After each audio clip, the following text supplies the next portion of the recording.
Otherwise, like, if it's our responsibility to identify the challenges and to modify the challenges. Who's going to do it for us? Nobody's going to come from outside. Challenges are always going to be there. Are you visualizing a life without challenge? No. There is no life without challenge. Are you visualizing life without pain? No. There is no life without pain. So like I'm kind of giving you the reality. All right, so it's nice to visualize, but it's not realistic. Everywhere there is challenge, every day there is pain. But like how we respond to these challenges, it's in our hand. Does that make sense? Okay, so that's very important, like get ready to it. Like anyway, like, even like in the working environment, in your families, everywhere. I mean, there is no perfect world out there. Does that make sense, guys? So let's start with the positive, strengthen ourselves, and then identify the challenges like educated human beings, rational human beings, and let's take care of those challenges. Is that clear, guys? Okay, so now what are the challenges for this course? Anything? Like we're opening the office hours. I know like I wasn't very much available for the office hours because I was fixing the 307L.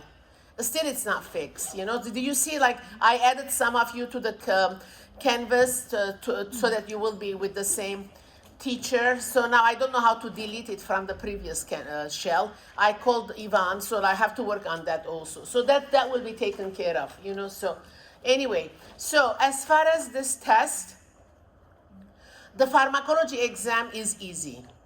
I mean, you shouldn't be scared. Next week we have pharmacology exam. It's not difficult. Does that make sense? I know, like it is scary because like your existence to this program is attached to it. I mean, I'm going to be scared too. I'm going to be scared too, like So yeah, but on the other hand, I know you said there is a typo. No, I was just another question about the pharmacology exam. Okay. There's a lot of different questions on the practice. There are some questions about measuring dosage, and then of course the calculations between two different types of measurements, milliliters, grams, all that kind of stuff, ounces. Are the questions going to be mostly calculation? Or there's not going to be too many of the here's the box, read the box and tell me exactly what's on the box? No, it's calculation. Okay. It's mainly calculation, and then if you the practice exam that Dr. Christensen had shared, and then I shared it with you, it's kind of he wrote the test too. Okay. He wrote the practice exam and he wrote the test. So more too. So the practice exam. Yeah. So all that's it. Stuff Right. So the practice exam is a reflection of what you're going to be getting in the test. Okay. And then in the test there was a grain question. I removed it. Okay. So the grain is out. Yeah. So one less like worry. What else you want me to remove? I can remove all the questions. I can remove all the questions. Are you taping? Yes. No. I can't joke in this class anymore. Christy's taping me. So I can joke, but it's okay. Teachers are allowed to joke. Okay, so I'm allowed to joke. Because I really want you to have like this light spirit, like when you're in the class. I don't want you to be tight, because you cannot learn if you're tight. Does that make sense, guys? Yeah. So how many questions and what's the I think time it's period? 10 or 12. 12. I know it is 12. You know why? Because 12 over 12, like you get 100%. 11 over 12, you pass. 10 over 12, like you need to have the makeup. Does that make sense? Yeah. All right. So do you want to say like what was the typo? Like I know you told me, and then somebody else wrote it also to me, and I knew that there was. Yeah, I'll find it really quick. Yeah, can you? It was just assuming that they used the wrong. It used the wrong label, so like it basically assumed it was milliliters when it said liters. It's so number 16. I'll look at it. Yeah. Okay, can you let's announce it so that like I will change it. Obviously, I don't want this to happen again. And then so somebody else. I mean, did you email me about No. Somebody emailed me, and then I knew that there was the problem because 16. he told me before. Which one is it? 16. 16. Is that the one that you found being wrong as far as the measurement? Okay. Can you all change it now? Like we kind of discussed it. Okay, very good. Yes. So my question was in regards to the FA Davis stuff. So like the first chapter 1, like the edge quizzing, I didn't get over 70%, so I redid it. I got over 70%, but do I put that in week 1 submission? because Yes. it is chapter 1? Yes. Okay, got Yes. I mean the folders are labeled with the topics. it. It Yeah, I didn't. just was like, it says week 1, 2, and 3, so I was like, do I put this in week 3? Okay, Or no, on week 3, yeah. or week So 2? which topic was discussed? Sure. Yeah. So that folder is going to Okay, reflect that gotcha. topic. Okay. When you say 16, Everybody's that's not here. this Let's see one, who's not this here. one? It's 8 o'clock now. It's that, yeah. Okay. So This was wrong. Okay, I don't have Genevieve. this has got to be. Is she here? Yeah. Okay. So You got to and switch then one of the also two. Either Alexandria, this has to be Alex. micrograms or that has Alex, to be are milligrams. you here? Oh, okay. Because otherwise, Okay. your So, answer is all going right, to be like all right, it's 8 o'clock. You were here already. So Genevieve signed. 0.376 or Okay. something like that. Okay. And it doesn't make sense. Okay. All right. I did it at I home, know, so, like Yeah. our first week. I think when I'm going to be doing the syllabus next time. So the first week, it's F.A. Davis is taking. You know, like they took the whole time. I mean, I have to be more strict with them. For that reason, like I didn't talk a lot about nursing process or nursing theory. That's not very difficult. I mean, it might be difficult because it's new to you, right? Still, I have to touch base. But let me do, thank you. Let me do the, what's this? Today infection control, and then we're gonna be doing the vital signs. And in between, I'll do the nursing theory also, because like your exam is on, week 6. Yeah, somehow I have to discuss about analysis, critical thinking, nursing process, analysis, diagnosis. So I don't have to go like slide by slide, but like the way I did 307, like how to write the paper, and then I did it like on the board, but it was chapter 1. Everything in the slides, I did it kind of writing it, and then that was a better way of understanding. I'll do the nursing process the same way too. All right, so. Okay.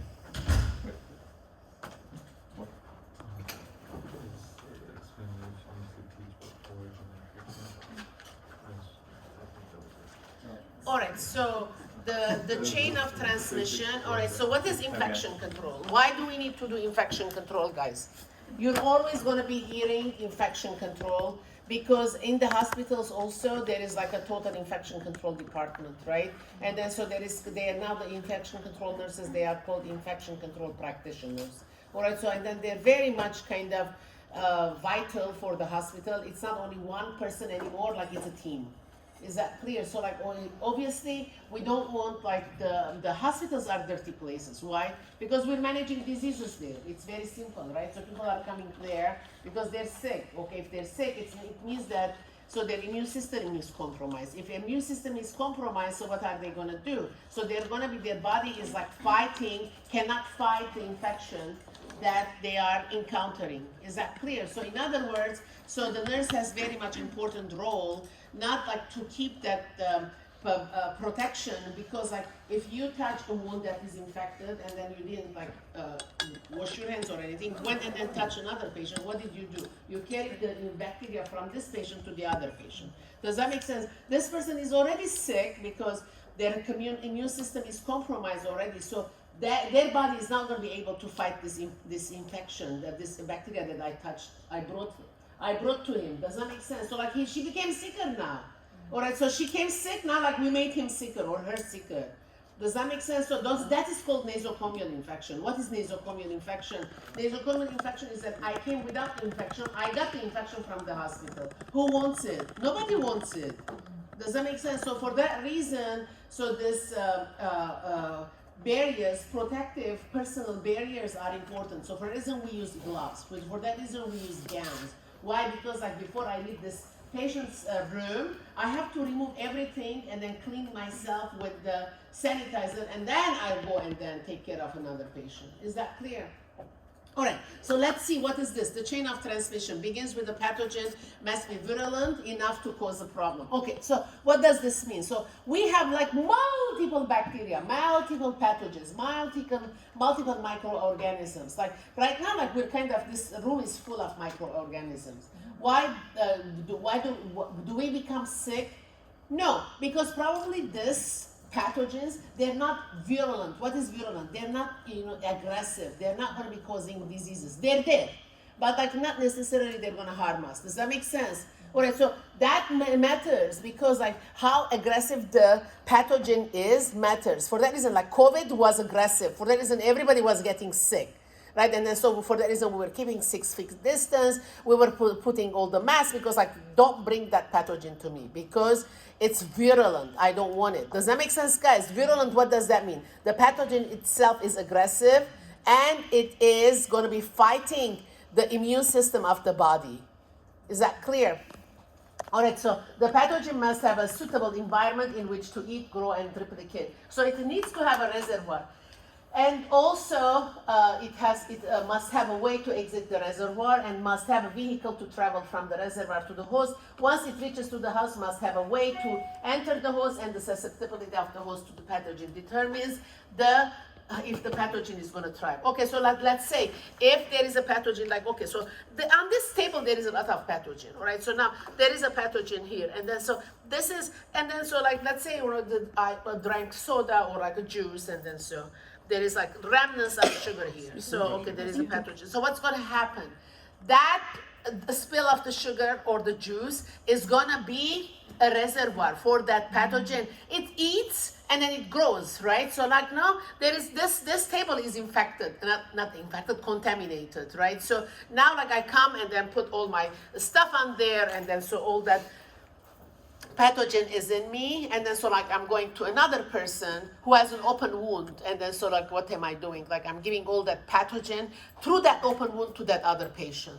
Is that clear? So that other patient is already in a susceptible situation, okay, has an open wound, malnourished, and so is not going to be able to fight the entrance of those pathogens into his system or her system, and then that person is going to become sicker. Does that make sense, guys? All right, so this is one example. All right, so in other words, but like if I carried all this pathogen on my clothes and then like hugged you, right? So like all this pathogen came to you, right? Okay, you're not gonna get sick because you're not sick, right? So okay, so like in other words, your immune system is gonna be fighting. Am I making sense? Yeah. So in other words, the whole chain has to be there for that reason. This pathogen from the table, when they comes to you, it's making you sicker, but like it's not going to be making you sick because like your immune system is going to be fighting. But if you're a patient, that's going to make a difference because your immune system is compromised. Am I making sense, guys? All right, so. All right, so this is kind of, you see it, infectious agent, the reservoir, portal of exit, mode of transmission, portal of entry, and the host. So do you see what was the infectious agent? Okay, so it can be any pathogen. Where was the reservoir, for example, on the table? What was on the table? Remnants of juice. What did that reservoir do? Fed the pathogen, and it became replicated. Is that clear? And then so where did it go? Portal of exit. So kind of what is portal of exit? Like I carried on my clothes, on my hands, and then my dirty hands, I went and then I started an IV, or like touch the patient, right? So that was the portal of exit. Mode of transmission, because I didn't use any protective, and I carried all the pathogen and I'm giving it to another patient, right? So, and then so the portal of entry of another patient, it could be open wound, it could be like any place, right? So, and then the host is the patient, and then so the patient became sick. Is that clear? All right, so, and then there are many modes of transmission, obviously. There is the physical contact, fomite, droplets, and airborne factors. So, in other words, what I explained to you right now, what was it? It was a physical contact. I carried it with my hands and my clothes and then hugged somebody or touched somebody, and that's how I carried the person. All right, so, but there are other things that, okay, so droplets and airborne factors. So if I sneeze, like for example, the droplets, for the TB, for example, it's droplets. So for that reason, people with the TB, what do? We isolate them because, like if they sneeze and then so that pathogen, which is the bacteria, it will be transported to another person. Okay, so, and then where do we put the patients with TB? Negative pressure rooms. Okay, what is a negative pressure room? It sucks the air out, but like it doesn't circulate it. All right, so every hospital has at least one negative pressure room. Okay, so in other words, if you get a patient who is coughing and then who has fever and then sweating, night sweats and losing weight, doesn't have appetite, so you always have to rule out TB. Is that clear, guys? So if there is a TB, automatically like you have to make sure that like you're masking yourself and then also wearing the protective gowns, because like if the patient is sneezing on you, you're going to be carrying the TB too. And where do you place? Right away you place it to the negative pressure room, so that that patient, when he's like sneezing or like breathing, and then anything that is coming out of that patient is being sucked out, but it's not being circulated in the hospital.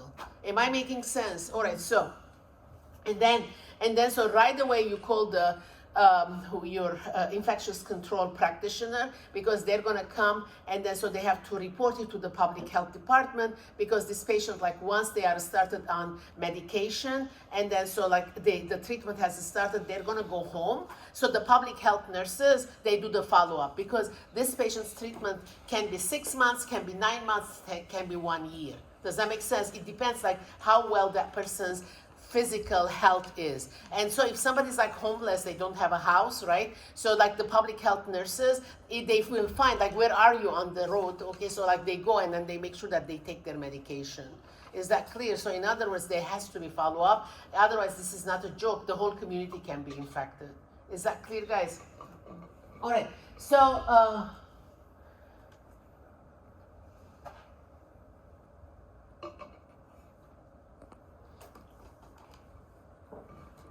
okay, and then so how it works, okay, so like how it works, when we're talking about us, how do we protect ourselves? Because like we have a strong immune system. What is the immune system?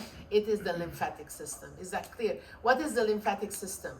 So the lymphatic system or the immune system are, so like we have the white blood cells, all right? So the white blood cells, and then they have what? They have 5 differentials. Okay, so what what are these? So who fights the infection when the infection goes in our body?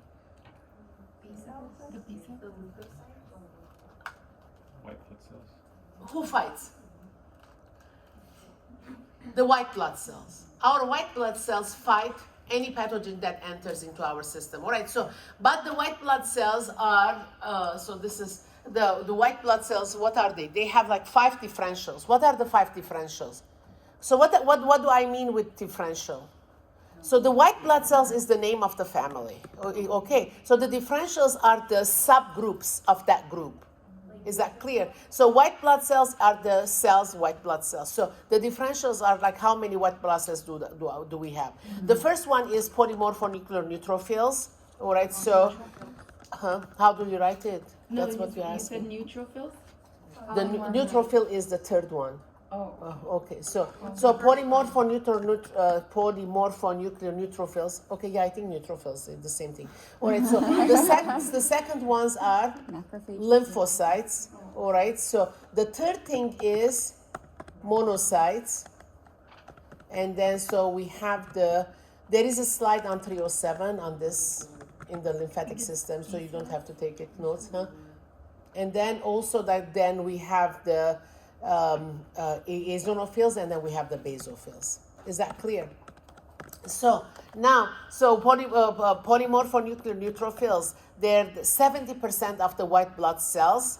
70% of the white blood cells are polymorphonuclear neutrophils. Is that clear? So what do we have on the top? We have the white blood cells. What do we have under the white blood cells? We have the differentials. So what is the first one? Polymorphonuclear neutrophils. Okay, so when you look to the patient blood work, it's not written polymorphonuclear neutrophils, they're written polys. Have you seen it? Polys. All right, so but like it stands for polymorphonuclear neutrophils. Is that clear, guys? So this is like the most common white blood cells. There's 70% of the white blood cells. So if there is 70% of the white blood cells, so what does that mean? It means that they have a lot of work to do. Is that clear, guys? So what are they doing? They're kind of patrolling. Ongoingly, they're going around like in the circulation, and they see like some pathogen that is not needed for the body, they eat it. Does that make sense? So like, remember like in the 80s there is the game Atari, so like the what is it? Yeah. So imagine that like with polymorphonuclear neutrophils are those, it's like they're ongoingly patrolling, and anybody that is like not familiar, they're eating. Is that clear? So 70% of the white blood cells are polymorphonuclear neutrophils. All right, so then the lymphocytes are more or less, what are they fighting for? Viruses. Okay, so viruses. The lymphocytes, they have two types of cells. What are the two types of cells? T and B cells? Very good. T cells and B cells. All right, so T cells and B cells. Lymphocytes, they're 20% of the white blood cells. Is that clear? Who was 70%? Neutrophils. Yeah. And who is 20%? Lymphocytes. So in other words, already 90% of the cells are already the polymorphonuclear neutrophils and then the lymphocytes. The lymphocytes, how many cells they are? The T cells and the B cells. All right, so who are the T cells? They're cell mediated. What does that mean? So if the flu virus enters the body, and then the lymphocyte says, you know what? I don't know you. Like, who are you? Like, you're a virus, I don't know you. So what am I going to do? All right, so I'm going to start eating you. All right, so how did the T cells get activated? Because they met a pathogen, a virus that they don't know. Is that clear? So what does that mean? Cell mediated. What does cell mediated mean? Who's the cell in this situation? The virus is the cell. So the virus is the cell. I don't know you. I'm going to eat you. So like the T cells are activated. Is that clear, guys? So it's cell mediated. They start eating the virus, and the virus is not finishing, right? So if the virus is not finishing, who are they going to be calling for help? The B cells. Is that clear? So the B cells is the other cells of the lymphocyte. Is this clear, guys? So the B cells come and then eat, and now like, okay, the virus is not finishing, so what's going to happen? The person is going to be sick. Like even the T cell and the B cell eating, there is still a lot of virus. Is that clear? So what happens to the person? Then they're going to come with the symptoms. All right, so like I had the flu, I'm in bed, I have like a lot of symptoms. So in other words, like the T cell work, the B cell work, still they couldn't eat all the viruses, as now the patient is sick, right? So now, what are we going to be telling to these patients? Next year, get the flu shot, right? Okay, so what is the flu shot going to do? So the vaccine, what does it do? It helps with humoral immunity. What does humoral immunity mean?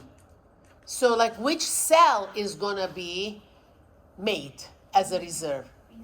B cells. Very good. So the more B cells are made, and so where are they? They're in reserve. Does that make sense? So if the patient is having the flu virus again, this time like who's going to start like eating again? The T cell. Who is the T cell? It's cell mediated. The virus comes, the body says, you know, I don't know you. Who's going to wake up? The T cell. What is the T cell going to do? Start eating. Now, like, okay, like I ate, it didn't finish. So who's going to come to the help?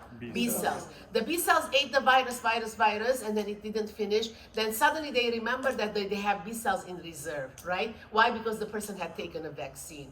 Does that make sense? Now they're going to be saying to the reserve, okay, come and help us, because like together we ate all these viruses and they're not done yet.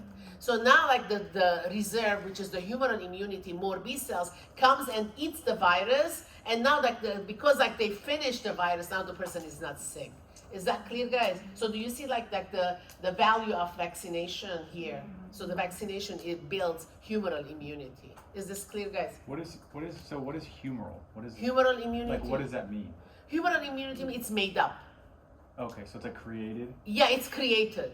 Okay. Yeah, without the vaccine, it wasn't going to be created. Does that make sense? So they're like it's the humoral reinforcements immunity that are created. Yeah, humoral immunity, it means that, okay, so like the body didn't have it, but like we kind of made it happen, and then we put it in reserve, right? Okay. So like, it's just like a reserve, you know, the soldiers who are in reserve. If there is no war, they're not going to go to war, right? Yeah. So that's how you're going to be thinking. I mean, they're there. If there is no exposure, I mean, they're not going to die or anything. They're there. All right. Got okay. It. Yep. Okay. All right. So like you have to understand that.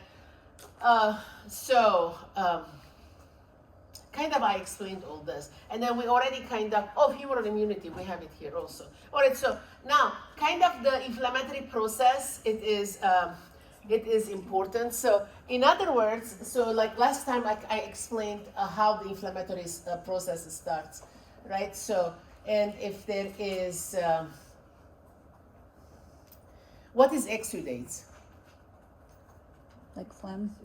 Pus. Like pus is the exudate. Is that clear? So now, like so like a lot of time, so what are you doing? So like last time, like in 307, I explained if I fell, right? If I fell, and so that trauma activated what? The COX-1 and COX-2, right? Remember? And so why? Because trauma has to start inflammatory process. Is inflammatory process good? It is good because it's telling us that the body is under stress. Is that clear? So now, like if I fell and like I kind of scratch my skin and then there is a scratch on my knees, so the first thing I'm going to do, I'm going to wash it. Do you agree?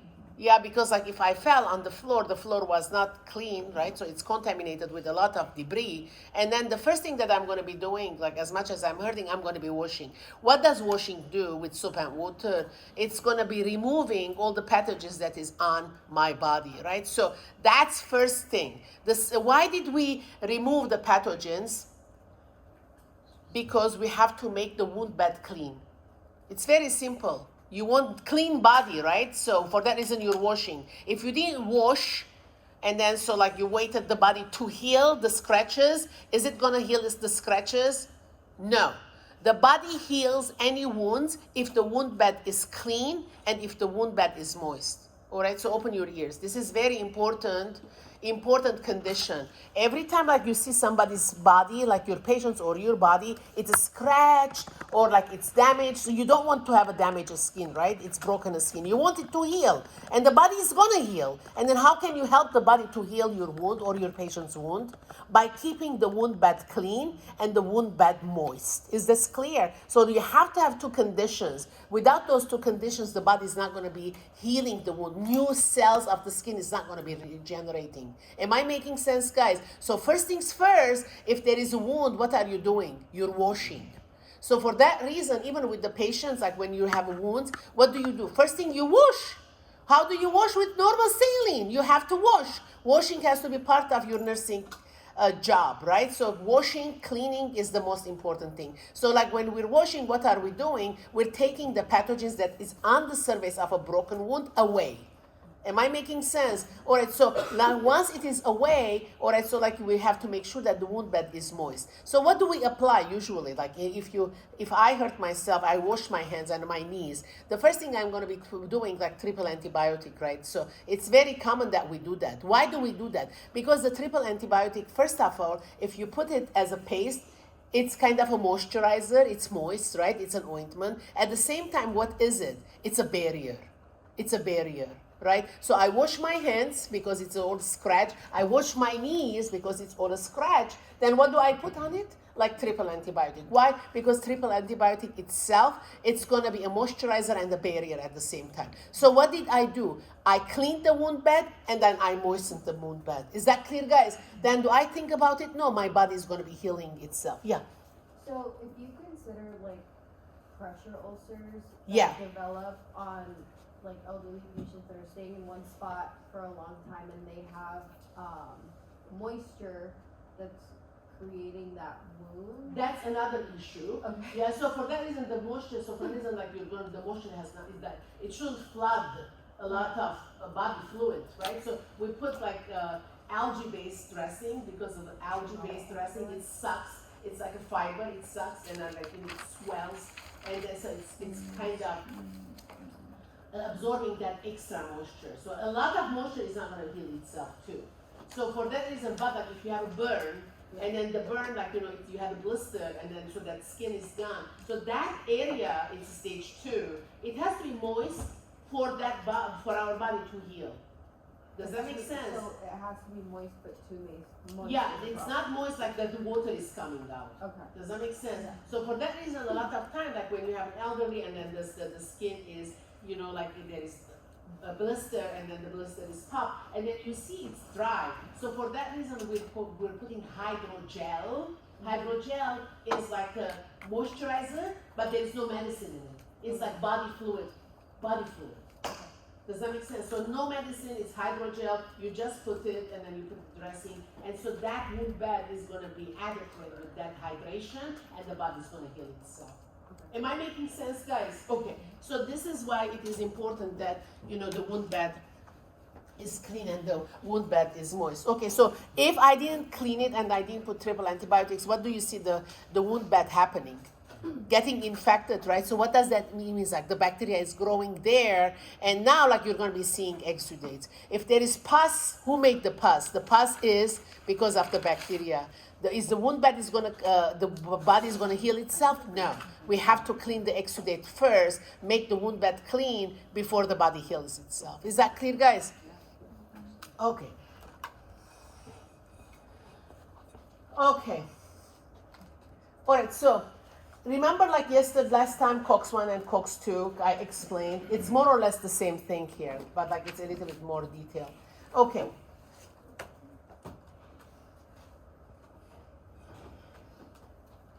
Okay, so now like what's happening that, every time we're having,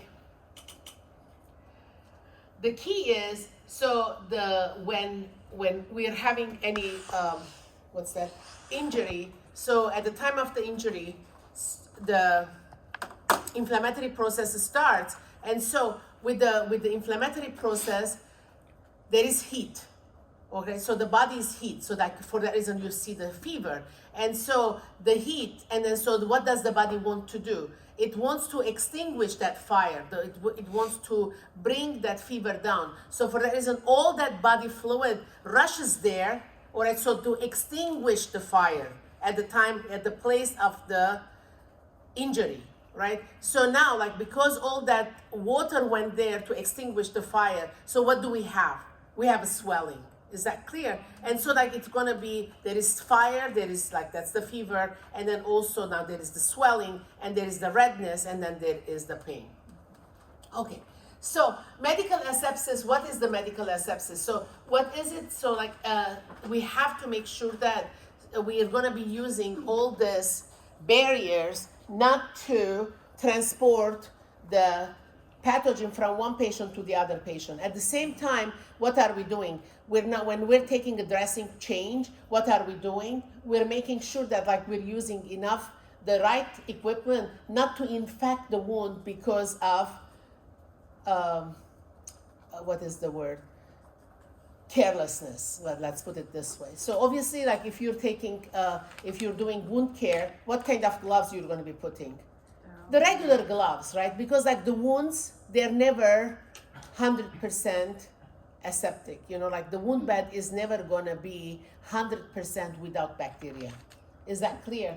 All right, so what is that called?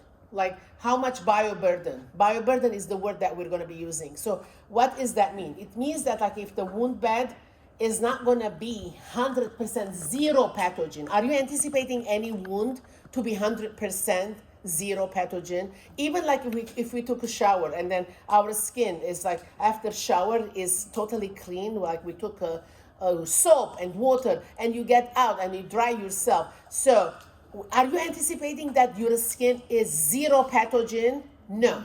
So it's not going to be zero pathogen. But before you went into the shower and after you came out of the shower, if you compare the amount of the pathogen, when did you have the pathogen more?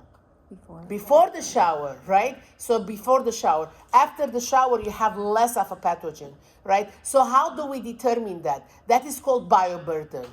So you're going to be hearing this terminology in practice also. What does bioburden mean? Like the amount of the bacteria or the pathogen that you were harboring at the time. All right, so when were you harboring more pathogen? Before the shower or after the shower? Before the shower. So your body had more bioburden before the shower. Am I making sense, guys? So after the shower, what happened? You had less of a bioburden. Am I making sense? So when you're doing wound care, so why are you doing wound care? Because you have to make sure that there is less of a bioburden after the wound care so that the body is going to be healing itself. Am I making sense, guys? So that's how like we're kind of approaching, because wound itself, you're never gonna be having a wound bed that is zero pathogen. All right. So no matter like what kind of a what's that chemical you're going to be using, right? Okay. So in other words, so for that reason, that's why we do wound care. So when we're doing wound care, so what kind of gloves we're wearing? Like the regular gloves we're wearing, and then making sure that we have like the clean table. You clean the table first. That's what I teach the students. You know, like clean the table with the towelettes. You know, so those sanitizers, the purple top. Okay, because the purple top, when you clean with the purple top, like how many minutes you're going to be waiting? 2. When you clean with the yellow top, how many minutes you're going to be waiting? 4. Okay, so like when you are in the hospital, it's already on the wall. All right, so every place that you're going to be cleaning with the purple top. Did you see the purple top? Mm-hmm. Okay, so it's everywhere. Like, you know, at Glendale Adventist, like, you know, you turn right, you see the top, you turn left, you see the top. So there is no reason for you not to clean, in other words. Does that make sense? So, but those purple top, they're kind of limited because they don't kill C. difficile. Right? So for that reason, we're going to be ordering from the central supply the yellow top. All right, so because it has more detergent in it or more chemical in it. So when you're kind of cleaning with the yellow top, you have to wait 4 minutes. All right. So in other words, when you're cleaning the table, drying it, it's going to defeat its purpose. Does that make sense? So keeping it wet, it meant to be keep it wet for 2 minutes because, like, you know, it's going to suck into the surface and it's going to kill the bacteria. Is that clear? So first things first, before you do wound care, you have to clean your surface of the table, bedside table where you're going to be doing it. Then what do you put on top of it? You put a barrier. All right. So what is a barrier? You know, like at Glendale Adventist, for example, like we have this white, like disposable. It looks like paper napkins, you know, like, but like it's not napkin, obviously. It's kind of more sturdy. It's all folded. It comes like in a package. So you take one of it, you open it, and then like it looks like a tablecloth, and then sturdy. So like that's what we do. Like we have to make sure that, like, even though the table you cleaned it, you have a barrier. You don't use on top of the table. In other words, am I making sense, guys? Mm-hmm. All right. So then, like, you're gonna be putting all your supplies that you're going to be using to do the wound care. Mm-hmm. All right. And then I always like make sure that I have extra set of gloves because, like, in the middle of the wound care, if the gloves becomes contaminated, you have to change it. And I always teach the students so to put like here a trash bag like this, because if I'm changing it, I'm putting it here. Mm-hmm. All right. So I'm going to go over that when we do the lab, how to prepare your table. Is that clear? All right. So then, you know, like then with like everything on the table, you're going to be using it, and then you have like your clean gloves, and then you make your wound change, and then that's how you're going to be doing it. Is that clear? So, okay. All right. So once you remove your gloves, all right, and then so what do? You wash your hands, all right? So because gloves are kind of a barrier, but like it's not, you don't assume that, okay, you're doing less of a hand washing because you use the gloves. Am I making sense? All right, so.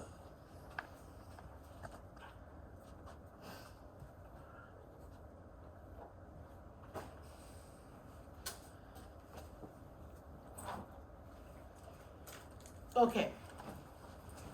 One thing that I kind of don't understand, you know, so the key is we have to make sure that that I've taken students to Rancho Los Amigos, not this school with APU. Like I still visualize it there.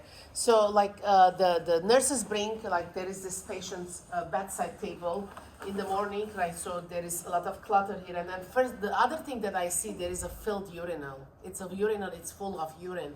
This is the morning shift. The nurses bring and then put the tray here. You know, so like there is a urinal that is full of urine, and then there is like a little bit of a clutter here, and then there is this much of a space. They bring the food and then put it here, and then they anticipate that patient is going to be helping himself eating the food. Like, how dangerous is that? It's very dangerous because that urine is going to spill. Second thing is like that area is all contaminated. Does that make sense? All right. So, yeah, like, you know, I mean, luckily, like Jewish home, when I took the students there, like it's a little bit, it's better. Why? Because like that's the patient's room is kind of their house. Does that make sense? You know, so like it's better understanding that, you know, it's a house. It's not. It's, and then plus the patients go to the dining room to eat. So the moral of the story, like before you bring any food to the table, you have to make sure that that table is clean. Am I saying the right thing? Okay, so like in other words, like when you did your round in the morning, so make sure that that urinal is you kind of dump the urine, and then you wash it and then bring it and then clean the patient's bedside table, and then put the clutter aside. Okay, so and then once like the surface is clean, then you help the patient eat the food, because like if it's a dirty environment and then the food, and then so what happened, like, you know, they're ingesting, they can touch the table that was dirty already, contaminated, and they're eating with the food, they're ingesting a lot of bacteria, also a lot of pathogen. Am I making sense? Yeah. So anything like there is always like we have respect to people to bring food from home, because they have their own cultural preferences, and then especially some patients, they're kind of picky eaters, like, and then we want them to eat, and then so there is this food that is like it's her favorite or his favorite, and the family made it, and so yeah, it's important that the family food comes in, but like we have also to make sure that it's like in a clean container, or like whatever they're bringing from home, it's clean. So like if you need to clean it like from outside, fine, but anything that comes from outside, it is considered contaminated. Am I making sense? Yeah. All right. So,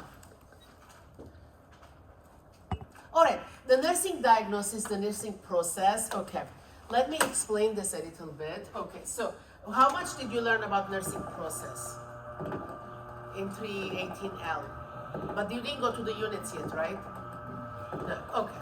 All right. So, when you're thinking, like when you are like whatever you're going to be giving your care, you have to follow a structure, right? So what does that mean? Okay, you're following nursing process. What is nursing process? Okay, so nursing process is the structure that the nurses follow to deliver care. Am I making sense? So for that reason, like everybody who goes to school, to nursing school in America, they have to follow the nursing process because it is a universal requirement.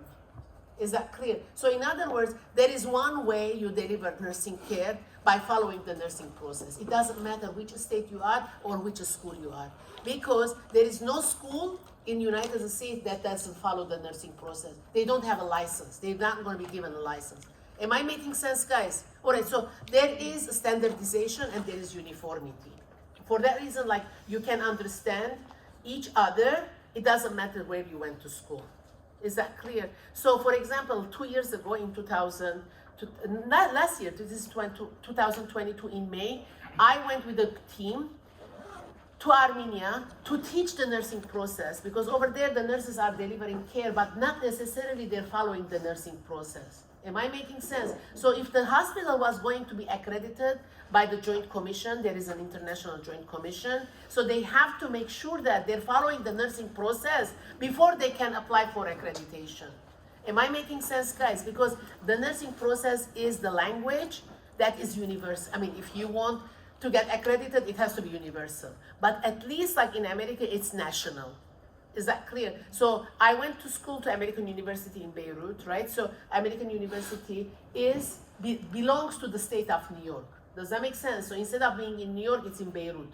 So for that reason, like we were taught the nursing process when we were in the school, and then so American University of Beirut Medical Center, they follow the nursing process because that's what we learn. Am I making sense, guys? Yeah. So I don't know in other countries, always there is nursing care delivered. Obviously, people are sick and the nurses are delivering care, but I don't know if every country follows the nursing process. Am I making sense, guys? All right, so what is nursing process? If it is this important, what is it, right? So what is it? It's a framework. What does a framework mean? It's a structure. It's like a guide. It's a step 1, a step 2, a step 3, a step 4, a step 5, and we all have to follow. Is that clear, guys? What is it? It's a framework. Okay, so what is a framework?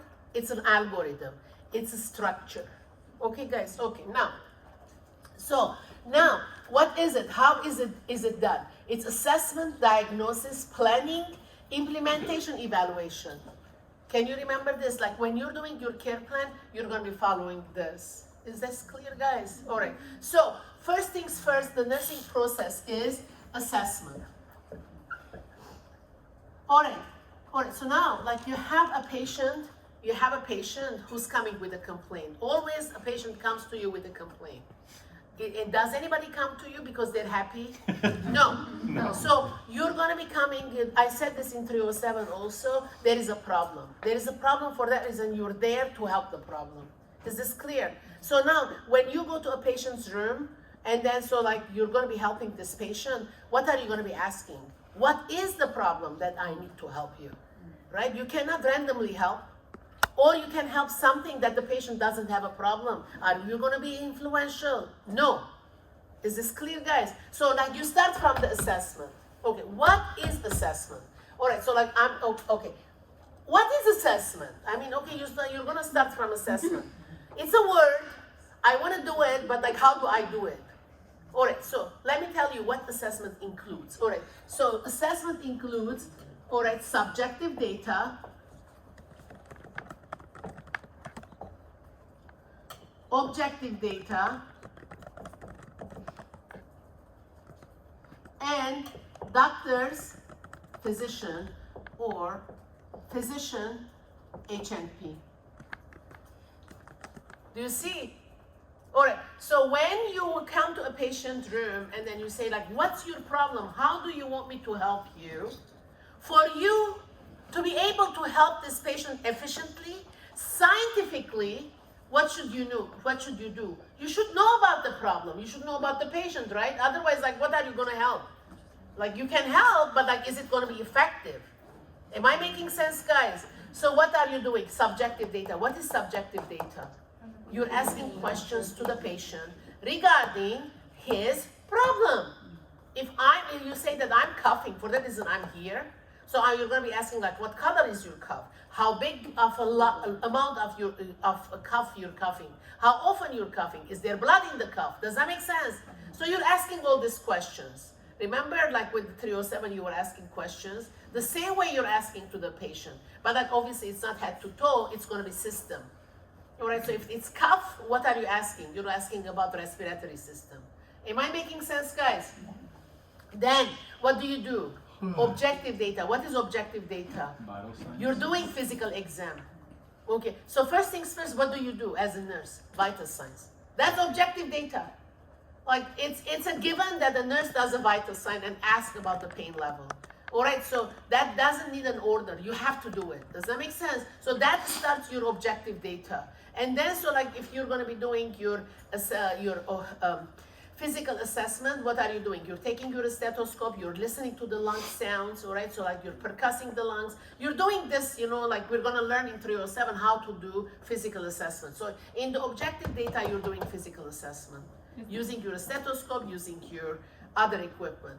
Then, so like you know about this, all right? So you are, as a nurse, who are you? A team player in multidisciplinary team. Nursing is interdisciplinary. What does that mean? The nursing works with other disciplines. You're autonomous as a nurse. You have your own license. You're not dependent on another person, but you're there to work with other disciplines. What does that mean? Interdisciplinary. Am I making sense, guys? So if you are interdisciplinary, then you have to read the notes of another discipline who met this patient and came with conclusion. Am I making sense? This is you independently did it. This one you independently did it. You functioned under your license. Does that make sense, guys? This one, what did you do? You read the notes of a physician to add more knowledge about this patient and then the case of this patient so that you can deliver better care to this patient. Am I making sense? So did you see like what assessment includes? Why did we read this? Nursing is interdisciplinary. Is this clear, guys? Yeah. For the third one, the physician HMP, are you talking about like previous narratives about the patient and previous?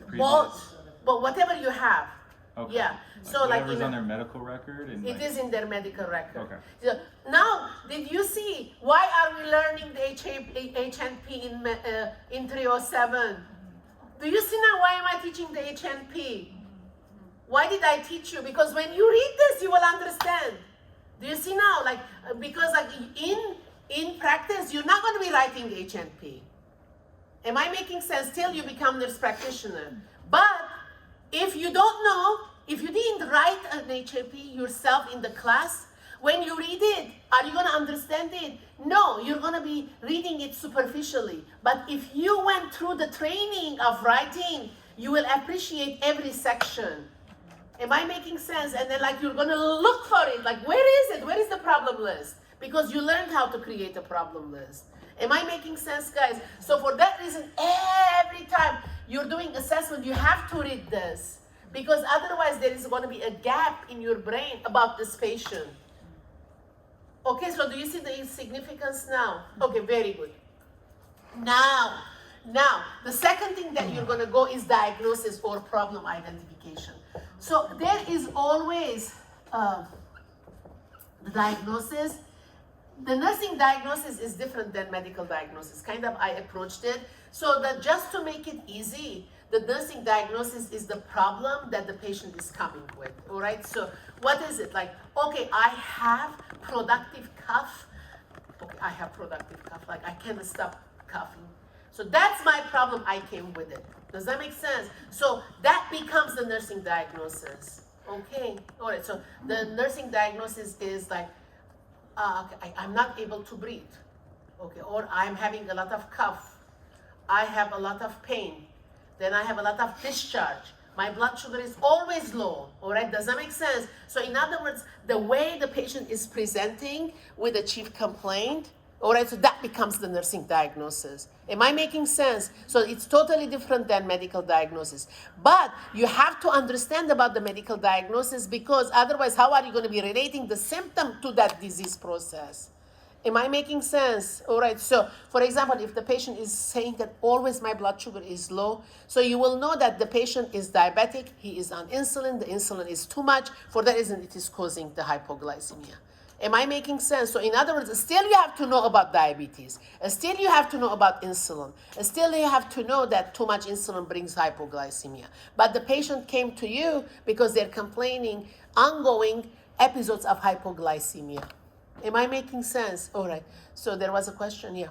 Can you explain the difference between the medical diagnosis and your diagnosis again? Say it again. Can you just explain the difference between the medical diagnosis and this diagnosis one more time? Yes. All right. So now the medical diagnosis, if like the person's A1C is like 8, all right, and then the blood sugar is running in 200s, the doctor did a lab test, right? So like, okay, so the lab is the patient has 300 blood sugar and then A1C is 8. So automatically, like there are two lab works that is confirming that this patient has diabetes, right? So like, okay, type 2 diabetes. Okay, it's going to be the medical diagnosis. Is this clear? Now, yeah.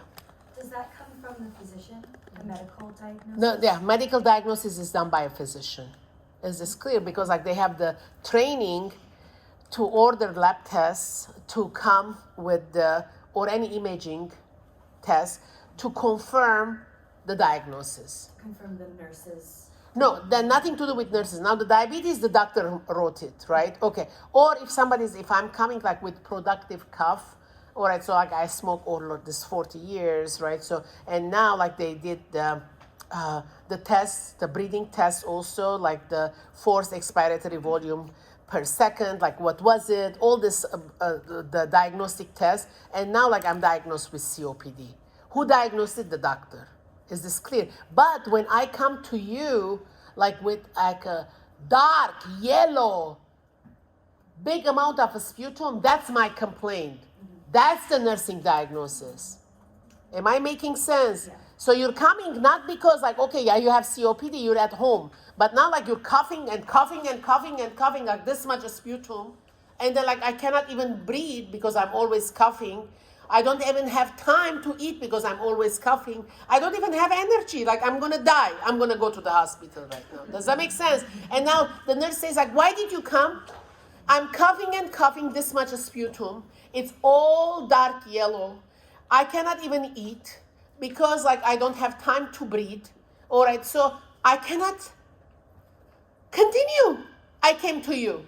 So the nursing diagnosis is the sputum production and the cough, not the COPD. But like when you write the patient, when you heard him, and then you did the objective data, you read the HNP. In the HNP, in the problem list, the patient has COPD. So the medical Does that make sense? So the medical diagnosis is in the physician HMP? Yeah, the medical diagnosis is in the patient's HNP. And then, but like because you have the training, you're doing the connection. You have to do the connection. Nobody's going to help you because like you have bachelor's in nursing. Does that make sense now? Yeah. Is the nursing diagnosis the same thing as a chief complaint? Yes. Yeah, more or less. Yeah. That's why he came to you. But that's a good question. But now, what did I say right now? I'm coughing and coughing and coughing.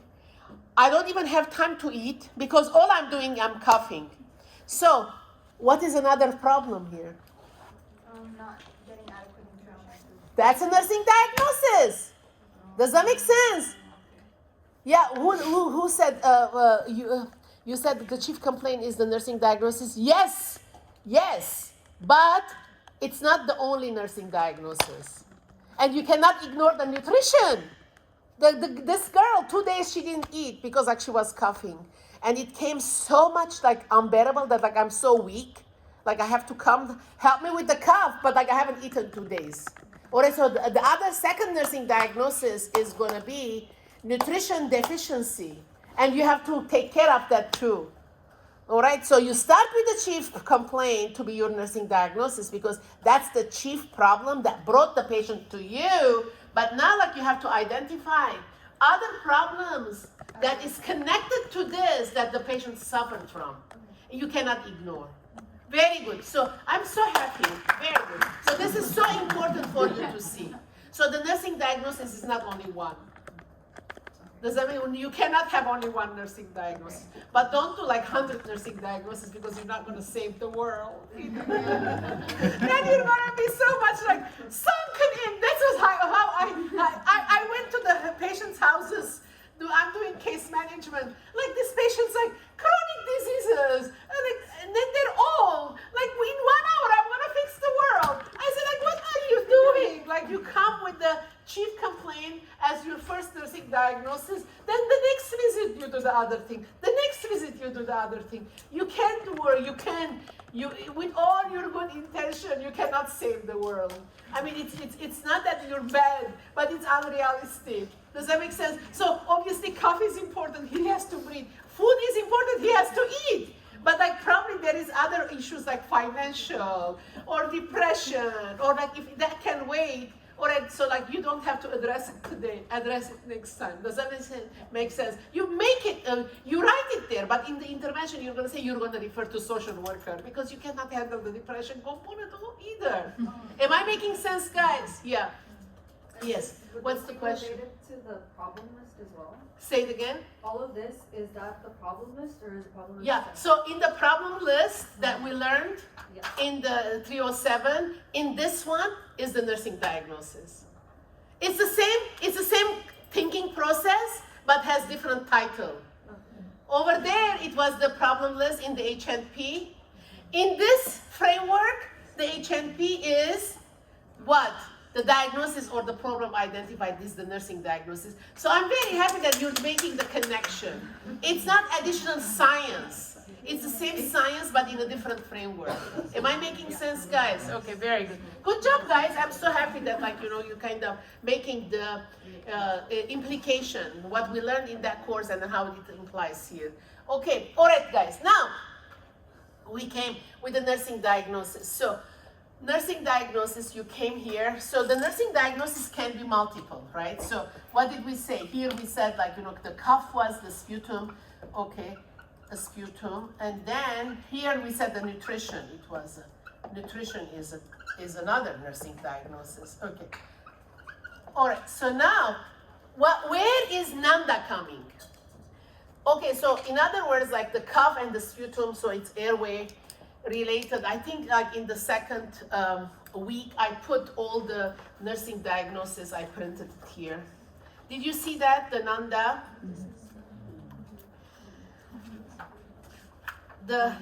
What does NANDA stand for? I told you, North American Nursing Diagnosis Association.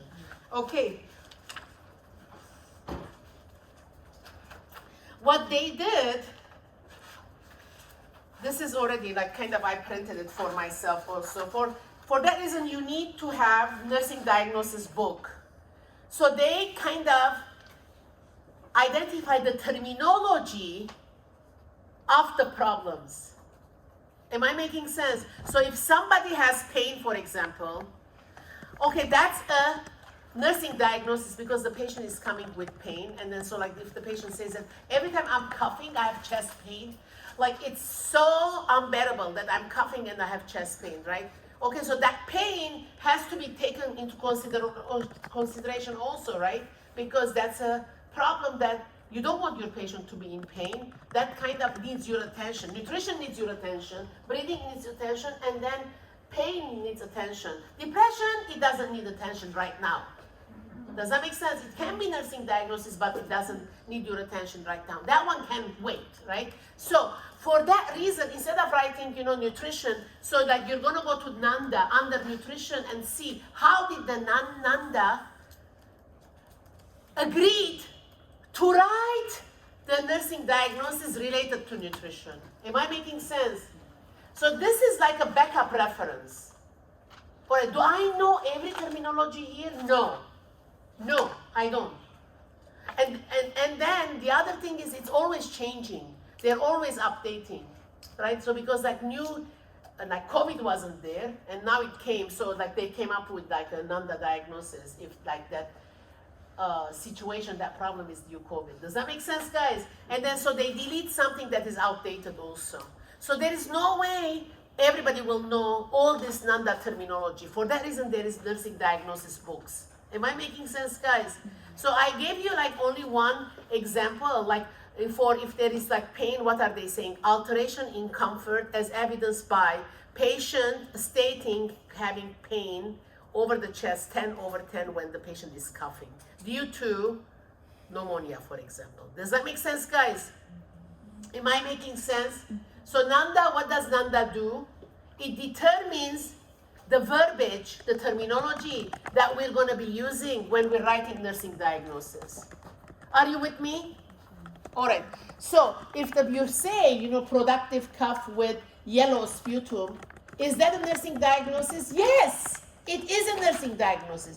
I came to you because I have yellow, thick sputum, large amount. That's my problem. I came to you. Can you write that as a nursing diagnosis? Yes. But is it NANDA? No. But if you don't have the nursing diagnosis book, can you write it there and it's going to be okay? Yes. What is NANDA doing? It's standardizing the terminology so that we can write all of us the same way. Am I making sense? So that's all NANDA doing. And then how do you know? You go to this list and find it. Do I know everything on this list? No. Are you all going to know by heart? No. Are you anticipated to know? No. This list is in the computer in the hospital. Does that make sense? So like if you put the symptom, it will already populate. But you have to decide which one. The computer doesn't have the brain to decide because you saw the patient. But like you have to select which one is fit for that nursing diagnosis. Am I making sense? Yeah. So if you don't have computer, you're doing like a mission work under the tent in somewhere, you don't have nursing diagnosis, you can write thick sputum or due to pneumonia. Is that clear? It's still okay. Is that clear, guys, now? Okay, very good. So how many nursing diagnoses you can come? More than one. But who is like your chief diagnosis? Is the chief complaint the patient came from. Is that clear, guys? Okay, very good. Okay, so now we're going to be doing the planning. So what is the planning? The planning is, so you're planning whether. Could you try again? Okay, so the planning is, all right, so now there is this, the diagnosis is like, Sorry, I'm still not sure about that. okay, so now this patient is withdrawn. Okay, so withdrawn. Okay, so like this is another nursing diagnosis. But now, like you have all this nursing diagnosis, so when you're planning, so what are you doing? You're saying like, which of these problems I'm gonna take care right now? You plan for it. Am I making sense, guys? All right, so the third one is what? Planning. You're planning. All right, so are you going to be taking care of the depression right now? No. Why? Because there is more important things that you're going to be taking care of.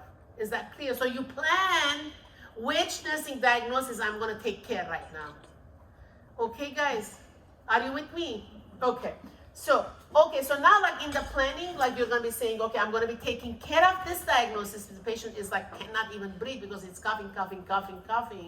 And then the other one is not eating, that I have to give the nutrition to this patient because like I don't want him to go hungry. So now that you're going to be doing implementation. The fourth one is implementation. All right, implementation, what is implementation? All the nursing functions that you're going to be doing. All right, so now so like in the diagnosis here, there is medication. Or let's start in the implementation. Remember in the 307 HNP paper, we had the planning. In the planning, what did we have? The diagnosis, diagnostic therapeutic, and education. Didn't we have this in the thing? All right. So in the diagnosis, what was it? All right. So like you're sending to X-ray to the patient, and then you send the patient to MRI, and then so like you're going to be telling the patient, okay, I'm going to check your blood sugar right now to see like what is your blood sugar. That's diagnostic, and I'm going to be giving you your peak flow meter. Okay, like breathe, and then let's see like how much that beat came up to see like your forced expiratory volume per second.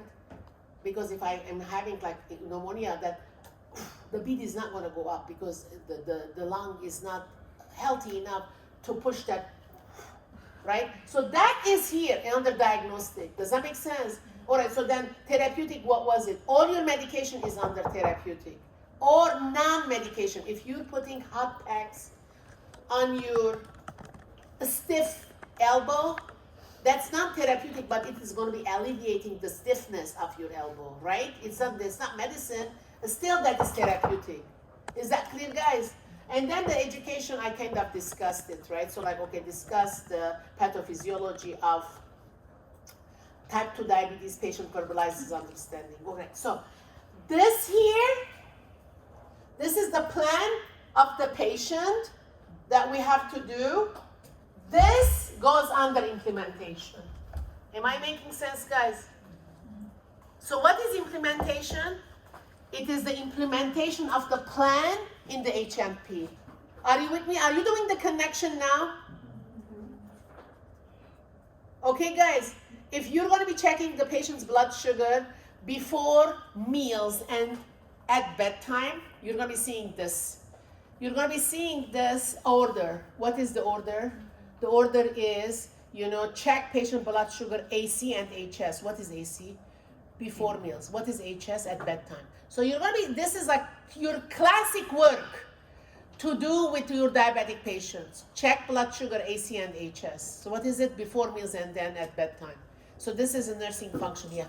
I have two questions. So how is this planning different from the planning above it? No, the This is under planning is the implementation. planning here in this planning. You're planning like which nursing diagnosis is going to be the crucial one to address. Okay. Prioritizing. Is that clear?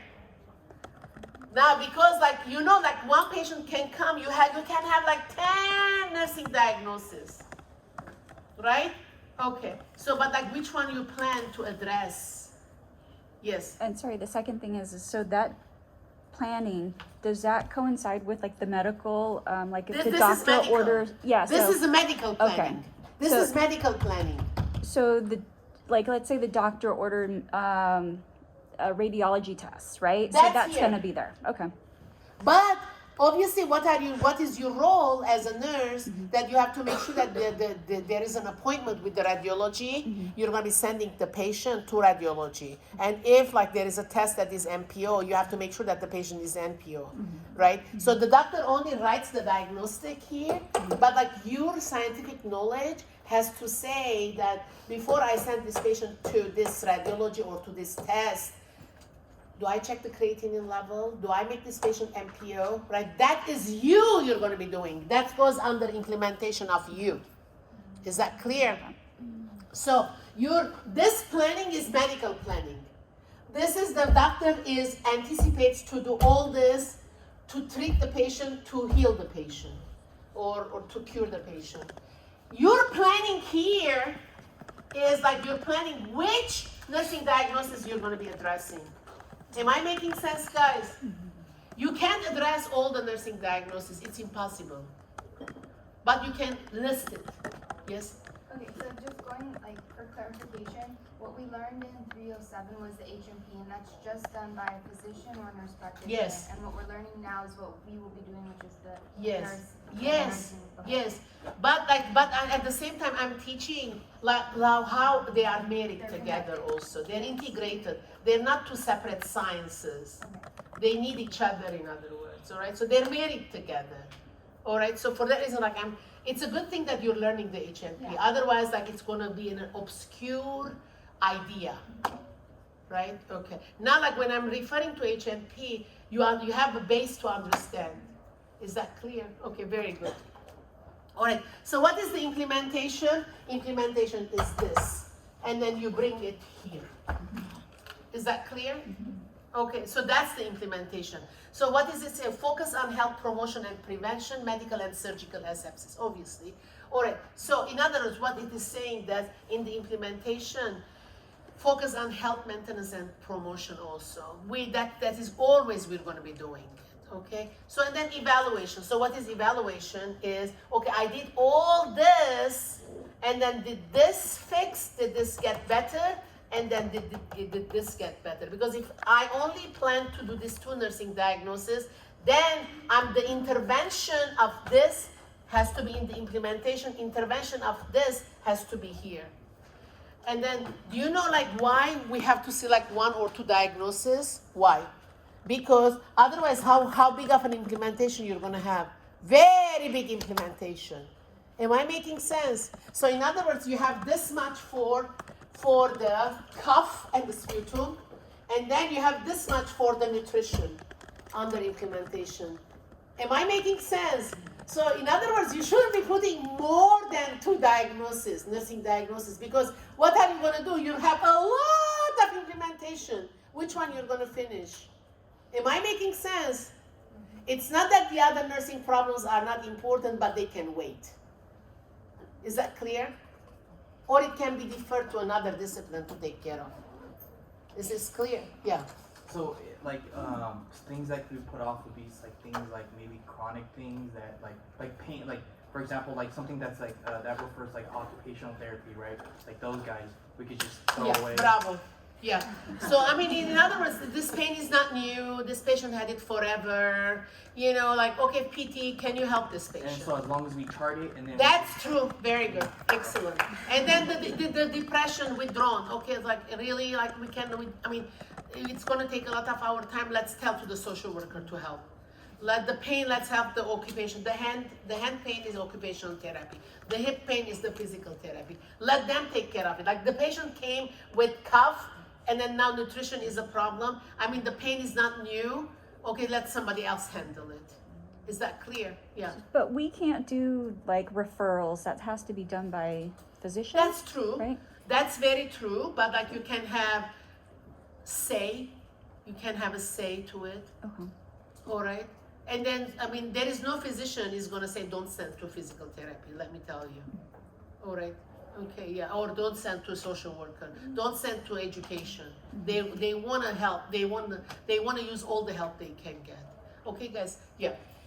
If you write a diagnosis like cough, and then they also say, "Oh, I have chest pain," do you wanna say, "Well, coughing And is chest pain. causing Chest pain, Oh, yeah. you write both.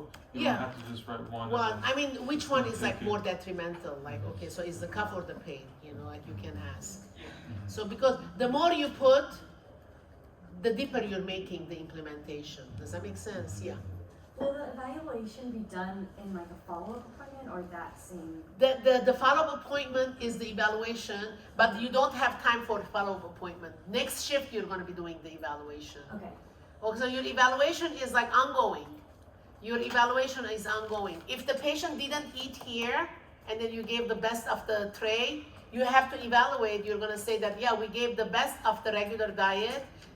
She's withdrawn, she's not eating. So like, what's the other option? Does that make sense? You can't wait till the patient is discharged to the evaluation. Evaluation is ongoing. Very good, yes. For the nursing process, is this gonna be something like we're writing, like we're charting? Well, you don't have to chart because the intake forms that is made in the computer, it follows this framework. You just have to fill in. And what, if we are doing that, what can we write for evaluation if it's something where that's ongoing?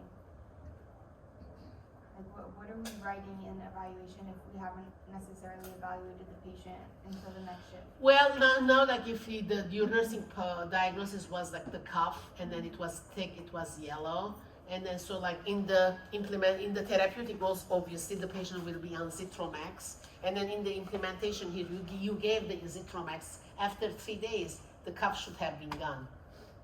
You're evaluating that the patient can breathe easily on labor.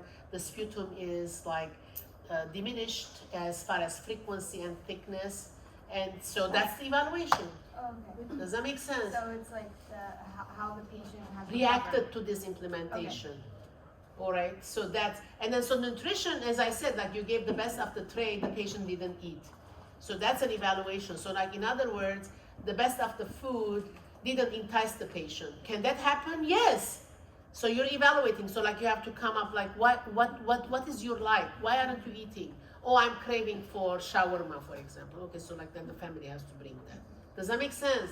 Because like the hospital food is not enticing, and then she's not eating, and he can not eat. So the evaluation is ongoing. Okay. All right. Very good. Can we take a break now? So yeah. Okay.